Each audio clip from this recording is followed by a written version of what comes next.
दोस्तों, मैं आत्मा सिंह एक बार फिर से आप सभी दोस्तों का आपके अपने परिवार ज्ञान एकेडमी में हार्दिक स्वागत एवं अभिनंदन करता हूं। दोस्तों, जैसा कि मैं आपके लिए आगाज सीरीज लेके आया हूं टेट सुपर टेट के लिए, आप लोग उसमें से जुड़िए। ये मैं आपसे प्रार्थना, निवेदन और आपको आदेशित तो नहीं कर सकता, लेकिन इतना ही कर सकता हूं कि आप लोग जितना ज़्यादा से ज़्यादा हो सके चैनल को शेयर करें, कमेंट भी कर दिया करिए कभी कभी अगर मन करे तो, और लाइक कर दिया करिए प्लीज़, क्योंकि आपसे केवल इतनी ही अपेक्षा रखते हैं कि आप चैनल को सब्सक्राइब कर लें, शेयर कर दें, कमेंट करें। कमेंट देखिए, कमेंट दो प्रकार के होते हैं। अगर आपको चीज़ें पसंद आ रही हैं तो भी आप कमेंट करिए, नहीं आ रही, कहीं पर समस्या है, हमारे कंटेंट में आपको लगता है कि ये चीज़ें समझ में नहीं आई, तो निश्चित रूप से बिना हिचक के आप उसमें कमेंट कर दीजिए कि सर ये चीज हमें समझ में नहीं आई। हम जैसे आपके कमेंट को रीड करेंगे, नेक्स्ट वीडियो के अंदर, नेक्स्ट क्लास के अंदर उसका सॉल्यूशन देने का भरसक प्रयास करेंगे। दोस्तों, ठीक है? क्लियर? एकदम पेन कॉपी लेकर रेडी हो जाइए और नोट्स को अपने बिल्कुल मेंटेन करिए। देखिए, मैंने लर्निंग एक यूनिट है आपके साइकोलॉजी के अंदर, उसको कल या पिछले वाले वीडियो के अंदर मैंने आपको पढ़ाया था और उसमें मैंने आपको बताया था लर्निंग होता क्या है, किसे कहते हैं लर्निंग। मैंने बताया था कि लर्निंग का मतलब आपने पहले के टाइम में, मतलब जब छठी, सातवीं, आठवीं, नौवीं, अब तो प्राइमरी से बच्चा पढ़ने लगता है, कहता ना A for mummy apple, B for ball. अब बताओ मुझे, जब बचपन से इंग्लिश पढ़ने लगा तो लर्निंग का मतलब बचपन से ही जान गया क्या होता है, सीखना। दोस्तों, क्या सीखना। लेकिन क्या आज आप छोटे से बच्चे हैं, छोटे बच्चों को पढ़ाने की तैयारी कर रहे हैं, तो आपको यह जानना चाहिए कि सीखना क्या होता है। सीखना क्या पूरा अर्थ आपको देगा? नहीं देगा, नहीं देगा, नहीं देगा। जानते हैं क्यों? क्योंकि सीखना एक संकीर्ण अर्थ देता है। इसको मैंने प्रीवियस वीडियो के अंदर आपको बता रखा है। संकीर्ण अर्थ देता है। इसका व्यापक अर्थ क्या होता है समझिएगा। इसका व्यापक अर्थ मैंने बताया था व्यवहार में परिवर्तन। किसमें? व्यवहार में परिवर्तन जो लाया जाता है उसी को दोस्तों कहा जाता है लर्निंग। क्या बोलते हैं उसको? लर्निंग बोलते हैं। मैंने प्रीवियस वीडियो के अंदर यह भी बात आपसे की थी क्या, कि लर्निंग प्रोसीजर जो होता है इसमें 2, 3, 4, 5, 6 नहीं बल्कि 2 ही कारक इंपॉर्टेंट होते हैं। एक तो कह लीजिए स्थायी अधिगम होता है और एक अस्थायी अधिगम होता है। दोस्तों, 2 तरीके से अधिगम होता है, स्थायी और अस्थायी अधिगम। स्थायी अधिगम किसे कहते हैं? मैंने कहा था स्थायी अधिगम में 3 कारक इंपॉर्टेंट है। कौन कौन से हैं? अनुभव, प्रशिक्षण और अभ्यास। क्या क्या? अनुभव, प्रशिक्षण और अभ्यास। क्लियर है? आपने प्रीवियस वीडियो के अंदर देखा होगा इसको। 3 कारकों के अलावा चौथा धरती पर कोई भी कारक नहीं जो आपको स्थायी अधिगम करवा सके, बिल्कुल नहीं करवा सकता है। और मैंने इसके बाद बताया अस्थायी अधिगम, मतलब जो थोड़ा चेंज लाए, व्यवहार में जो थोड़ा सा परिवर्तन लाए, उसी को आप बोलेंगे अस्थायी अधिगम। जिसके अंतर्गत आप देखे हैं, मैंने आपको बताया भी, जैसे तनाव, जैसे बीमारी। अब पता चला मैंने सुबह से शाम तक खूब काम किया और शाम को किसी काम को कहा मुझको, कि किसी व्यक्ति ने कहा इसको आप कर लीजिए, मैंने कहा मेरा मन नहीं करता अब काम करने का। वो कहता देखो मेरे अवहेलना कर दिया, मेरे द्वारा कहे गई बातों को मानता नहीं है। लेकिन ऐसा नहीं है, उसका व्यवहार ऐसा नहीं है। क्यों? क्योंकि सुबह से शाम तक में थक गया है बेचारा, थकान की वजह से उसका व्यवहार परिवर्तित नजर आ रहा है। समझ गए ना? इसके बाद मैंने कहा मादक पदार्थों का उपयोग करके कैसे अस्थायी परिवर्तन होता है। मादक पदार्थों का प्रयोग मैंने उदाहरण में लिया था, जैसे अरे पीले पीले ओ मरे जानी, तो जैसे पी लिया आदमी ने, क्या किया? पी लिया। अब पीने के बाद क्या कहता है? ए भाई, ए ध्यान दो, इधर सब लोग ध्यान दो। पीने के बाद क्या कहता है? ए शिशिर, ए वैभव, तुम टेंशन नहीं करना, तुम बिल्कुल परेशान नहीं होना, तुम्हारा भाई यहां पर खड़ा है, यहां पर खड़ा है। तुम्हें 10-20 लाख की जो भी जरूरत हो उसको मुझे बताना। अब बल्कि पैर उसके स्थिर नहीं हो रहे हैं, बस खड़ा है। ए वैभव, 10 रुपया रखा है क्या यार? रखा है यार, कैप्टन ले आए एक ना। अब बताओ, कैप्टन मांग रहा है, पैर खड़े नहीं हो रहे हैं, कह रहे तेरा भाई खड़ा है, तुझे कोई भी कुछ कहे तो मुझको बताना। अब बताओ, अरे कोई कुछ कहेगा तुम्हें क्या बताएंगे, तुम तो नाली नाली चल रहे हो, तुम्हें क्या बताएंगे। और जैसे वो व्यक्ति सुबह हुई, लोग उस पर हंस रहे हैं, तो सोच रहा है काहे हंस रहे हैं भाई ये, क्योंकि कल शाम का आपका व्यवहार एकदम अलग टाइप का था और सुबह आपका व्यवहार एकदम पहले जैसे हो गया। इसीलिए मैंने कहा मादक पदार्थों का उपयोग करके भी लोगों का अस्थायी अधिगम हो जाता है, लेकिन स्थायी नहीं होता। क्लियर है एकदम? बिल्कुल। मूल प्रवृत्ति एक है, मूल प्रवृत्ति के आधार पर भी लोगों में अस्थायी अधिगम होता है। अस्थायी अधिगम मूल प्रवृत्ति के आधार पर कैसे होता है वो भी मैंने आपको बताया। जैसे अगर आपको बताऊं, बंदर है, बंदर को जानते हैं, है ना? बंदर कहते हैं बंदर नाचता है, बंदर घूमता है। बंदर की मूल प्रवृत्ति क्या है? जैसे मान लो कोई छोटा सा बच्चा रोटी खा रहा है, छोटा सा बच्चा रोटी खा रहा है आंगन में बैठ के, बंदर ऊपर से देख रहे, कहे बे तुम खा रहे हो, हम भूखे हैं, ऐसा नहीं होने देंगे। वो दौड़ के आता है, उसके हाथ से रोटी छीनता है और गिन हो जाता है ना? गिन हो गया। इसी तरह से कौवा जो होता है, ऊपर छत में बैठ के कहता है कौ कौ, वो कहता है तुम खाना खा रहे हो, हम भूखे हैं, ऐसा हम नहीं होने देंगे। बच्चे के हाथ में रोटी है, कौवा उड़ के आता है और रोटी लेके फुर्र हो जाता है। जैसे रोटी लेके वो फुर्र हो जाता है, लेकिन ये होती है उनकी कौवा की मूल प्रवृत्ति, ये होती है बंदर की मूल प्रवृत्ति। बात समझ रहे हो ना? जिसमें हम कह सकते हैं मूल प्रवृत्ति जन्मजात होती है बाबू। तो याद रखिएगा, ये होते हैं सब अस्थायी अधिगम के कारक। मेरी बात अगर समझ में आ रही हो तो एक बार कमेंट बॉक्स में थम्स अप जरूर करिए और मैं आगे भी कंटिन्यू होता हूं। चलिए आगे बढ़ता हूं, आज के लेक्चर को आगे कंटिन्यू करता हूं, बढ़ाता हूं आपके लिए। देखिएगा, एक मिनट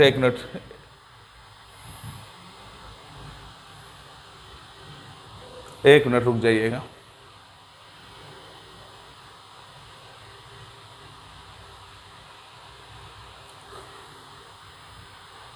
हाँ, ध्यान दें, अब आगे कंटिन्यू करते हैं। इसके बाद देखिएगा आप लोग कि अधिगम से संबंधित कुछ महत्वपूर्ण परिभाषाएं हैं। अधिगम से संबंधित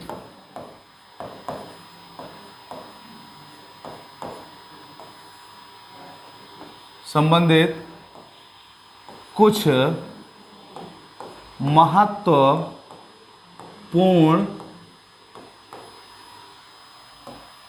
परिभाषाएं।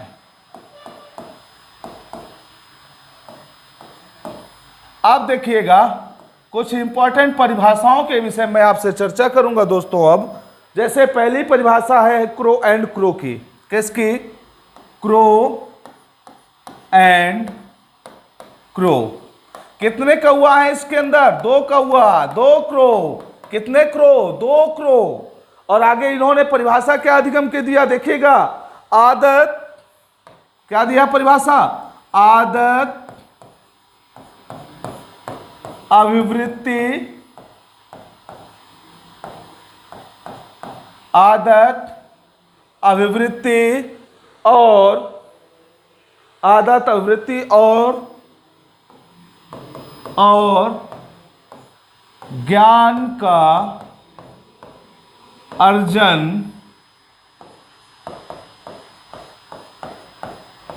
करना ही अधिगम है। ध्यान देना, क्या? आदत, अभिवृत्ति और ज्ञान का अर्जन करना ही अधिगम है।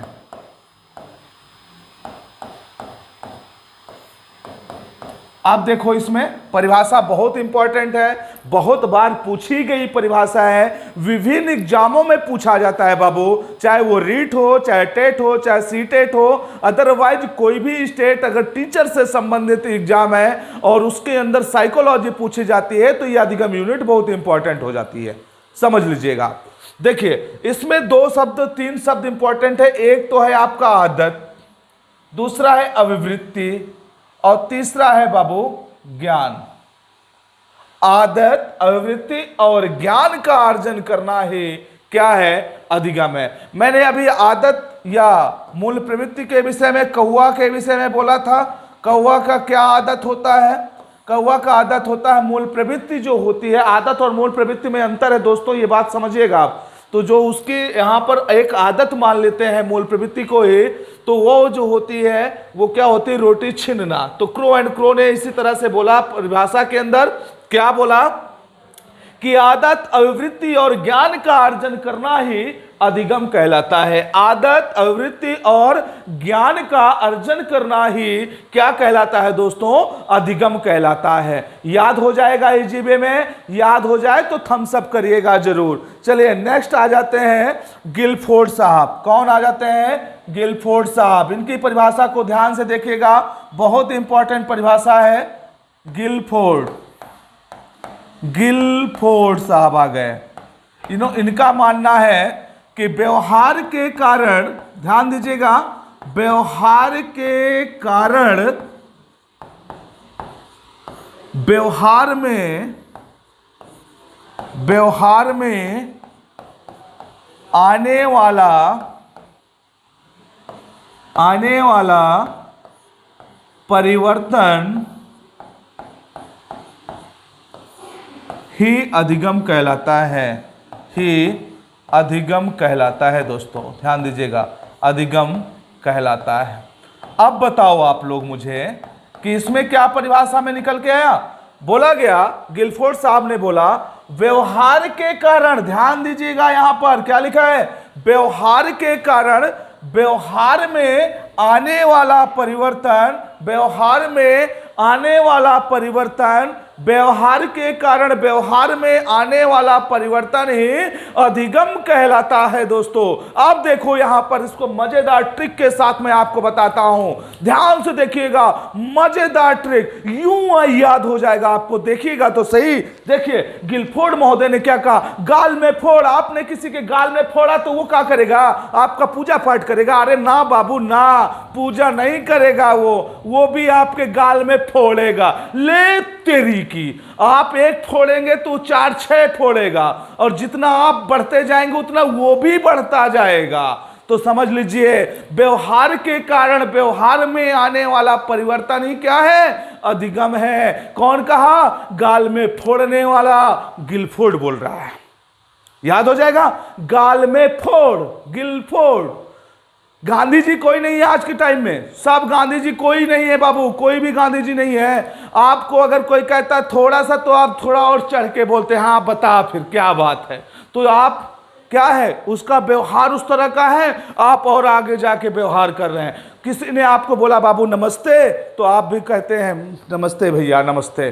तो उसके व्यवहार को देख के ही तो आपके व्यवहार में परिवर्तन आ रहा है कि नहीं आ रहा? तो इसी को गिलफोर्ड साहब ने बताया, व्यवहार के कारण व्यवहार में आने वाला परिवर्तन ही अधिगम कहलाता है। अगर मेरी ये परिभाषा पसंद आई हो गिलफोर्ड को जो मैंने बताया, तो थम्स अप जरूर करिए। थम्स अप तुरंत करिएगा। मैं आपसे रिक्वेस्टली कह रहा हूं, आप थम्स अप करिए अगर आपको समझ में आया हो तो। ठीक, चलिए नेक्स्ट परिभाषा के अंदर चलता हूं। अगली परिभाषा में, अगली परिभाषा है आपके विलियम वुडवर्थ महोदय की। विलियम किसके हैं? विलियम वुडवर्थ महोदय की। William Woodworth. आप देखिएगा विलियम वुडवर्थ महोदय की परिभाषा क्या है, समझिएगा। विलियम वुडवर्थ महोदय ने क्या कहा? अधिगम विकास की एक प्रक्रिया है। अधिगम विकास की एक प्रक्रिया है, एक प्रक्रिया है। अब आप मुझे बताओ, अधिगम विकास की एक प्रक्रिया है। अब इसको समझने के लिए बहुत जरूरी है, छोटी सी परिभाषा है लेकिन इसका बहुत ही महत्वपूर्ण परिभाषा मानी जाती है। कहा जाता है ना, देखन में छोटन लगे घाव करे गंभीर। तो ये परिभाषा वही है, अधिगम की मोस्ट इंपॉर्टेंट परिभाषाओं में काउंट की जाती है। है छोटी सी, लेकिन इसके अंदर जो समाहित है बहुत ज्यादा चीजें समाहित हैं। कहा गया कोई भी व्यक्ति के जीवन का जो विकास निहित होता है, उस विकास को करने के लिए बाबू, जैसे हर आदमी अपना विकास चाहता है, और उस विकास के करने के लिए आपको अधिगम करना बहुत जरूरी है। ध्यान दीजिएगा, जब तक आप किसी चीज का अधिगम नहीं करेंगे तब तक आपका विकास संभव नहीं होगा। और ऐसा हो ही नहीं सकता, क्योंकि व्यक्ति आगे बढ़ता है तो अधिगम करता है, अगर आगे नहीं बढ़ता तो अधिगम नहीं करता। जैसे उदाहरण देता हूं, कोई छोटा सा बच्चा है, कोई भी छोटा सा बच्चा, जैसे शैशवावस्था में बच्चा है, जमीन मतलब बिस्तर में लेटा रहता है, 3-4 महीने का बच्चा है। अब वो उठ के बैठता है, फिर घुटने के बल चलता है, फिर खड़ा होता है, और फिर इसके बाद दौड़ता है, गिरता है, फिर खड़ा होता है, फिर दौड़ता है, धीरे धीरे दौड़ने लग जाता है। बाबू, विकास अगर उसको करना है तो सीखना तो उसको पड़ेगा ही पड़ेगा। अगर आप चल करके, गिर करके, उठ कर चलना नहीं सीखते तो जीवन में कभी आप विकास नहीं कर सकते, क्योंकि अधिगम की मूल यही है कि आप अगर विकास करना चाहते हैं तो आपको अधिगम करना पड़ेगा। धन्य है वुडवर्ड साहब ने यह परिभाषा दिया है। चलिए नेक्स्ट परिभाषा पे आ जाता हूं, B.F. स्किनर साहब की। ध्यान दीजिएगा, किसकी परिभाषा है? B.F. स्किनर साहब आ गए। B.F. स्किनर साहब की परिभाषा क्या है? अधिगम उत्तरोत्तर सामंजस्य की प्रक्रिया है। अधिगम उत्तरोत्तर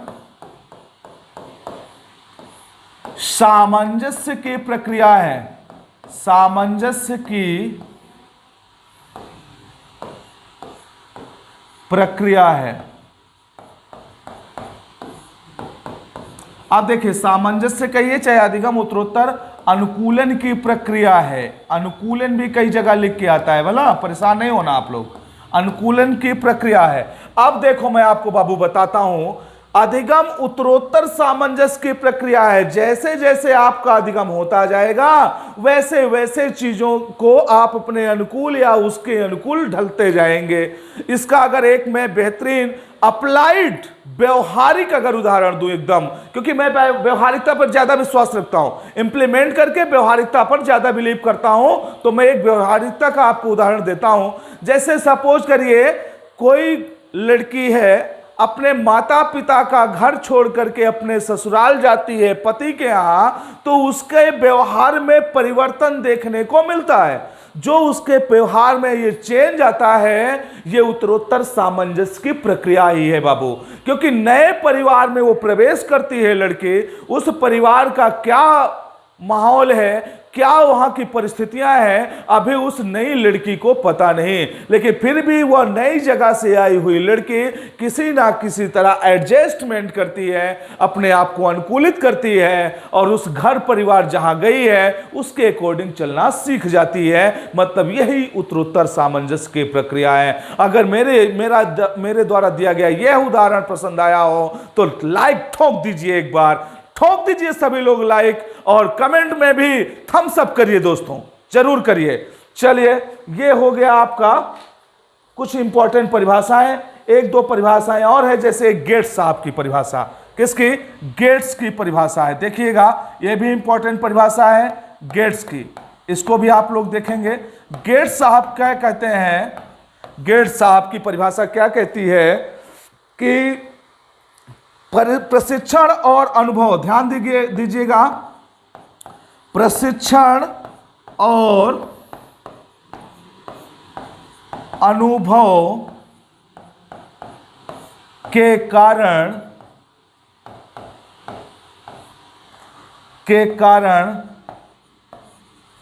व्यवहार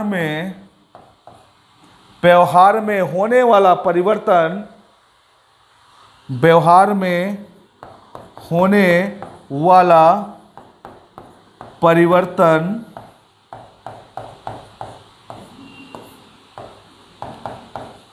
अधिगम कहलाता है। अधिगम कहलाता है। बहुत महत्वपूर्ण बात कही है, कहलाता है। ये तो आपको यूं ही खेल खेल में याद हो जाएगी दोस्तों, क्योंकि मैंने आपको शुरू में बता दिया है स्थायी अधिगम के कौन कौन कारक। जिनको पता है वो कमेंट बॉक्स में लिख के भेजें, तुरंत भेजें। स्थायी अधिगम के कौन कौन से प्रमुख कारक हैं या कौन कौन से कारक हैं, तो मैंने आपको बता भी रखा है। पहले आप लोग कमेंट में भेज लीजिए, फिर इसके बाद मैं बताता हूं। चलिए देखिए, मैंने कहा था प्रशिक्षण, अनुभव और अभ्यास, ये तीन ही कारक ऐसे होते हैं जो स्थायी अधिगम आपका करवा सकते हैं। अदरवाइज इनके अलावा कोई भी स्थायी अधिगम का कारक नहीं होता है। ठीक है, एज के अनुसार आपको अनुभव होता है, एज के अनुसार बाबू आपको अनुभव होता है, अनुभव होता है, और एज के अनुसार आपको अनुभव होगा। और प्रशिक्षण जब आप प्राप्त करेंगे, जिसको ट्रेनिंग कहते हैं, तो वह भी अधिगम कभी भूलने वाला नहीं होता। दोस्तों आपको बताऊं मैं आपको, बिल्कुल बताता हूं। बताने के पहले लाइक करो, इसको शेयर करो, सब्सक्राइब करो, कमेंट करो दोस्तों, करो ना करो बाबू। आगे देखिए प्रशिक्षण की बात किया। आप लोगों ने बीटीसी, डीएलएड, बीएड कुछ किया है ना? वो क्या है आपका? अरे वही तो आपका पढ़ाने का प्रशिक्षण है। क्या आप कभी भूल पाएंगे? अरे मैं और किसी को भूलने की बात नहीं कर रहा, आपके प्रशिक्षण की बात कर रहा हूं, भूलने की, कि भूल पाएंगे कि नहीं भूल पाएंगे। जिनको आप बीटीसी, बीएड में छोड़ के आए, नहीं, उनकी बात नहीं कर रहा। प्रशिक्षण जो आपने प्राप्त किया उसको भूल पाएंगे कभी? नहीं ना। यही तो प्रशिक्षण है। गेट्स आपने पाया क्या? गेट मीन्स क्या होता है? गेट्स मीन्स होता है पाना। गेट पाया आपने, गेट्स क्या पाया? प्रशिक्षण और अनुभव। याद हो गया? पूरी परिभाषा कौन पढ़ता है? प्रशिक्षण और अनुभव के कारण आने वाला आपके जीवन में जो भी परिवर्तन है उसको अधिगम कहा जाता है। अगर मेरी बात पसंद आई है तो आप लाइक कर दीजिए, थम्स अप कर दीजिए, और इस टॉपिक को यहीं पर आज समाप्त कर देंगे। और फिर नेक्स्ट क्लास के अंदर आपके साथ रूबरू होंगे इसके जस्ट आगे लेक्चर में। तब तक दोस्तों आप लोग इसको अच्छे से रीड करिए, और फिर नया मैं कंटेंट लेके आऊंगा, बेहतरीन तरीके से पढ़ाने का प्रयास करूंगा। तब तक के लिए दोस्तों नमस्कार, जय हिंद, गुड बाय।